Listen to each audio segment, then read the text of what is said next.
Ознака С во принцип треба да значи оваа играчка не е штетна по здравјето на децата, тоест дека производите се во согласност со Европската директива за безбедност на играчките.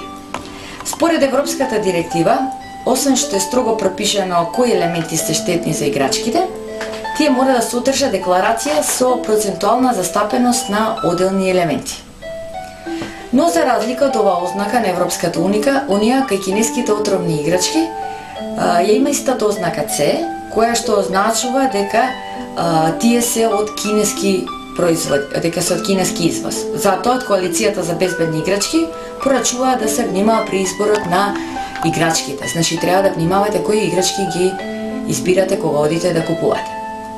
N71, европскиот стандард, специфицира барања за безбедност на играчките и усогласено со стандардот е правно задолжителен за сите играчки што се продаваат во Европската унија.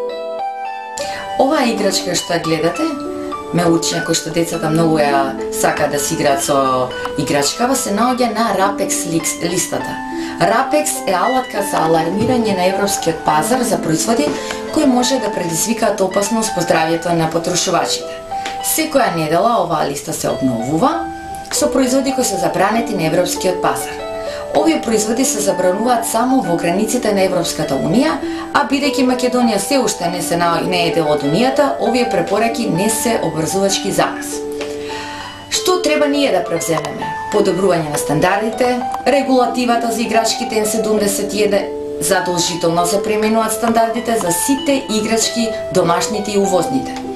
Исто така треба да се воспоставува систем за испитување дали играчките ги исполнуваат стандардите.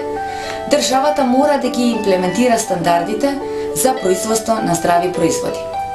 Не смееме да си игреме со нашето здравје, а посебно не со здравјето на нашите деца.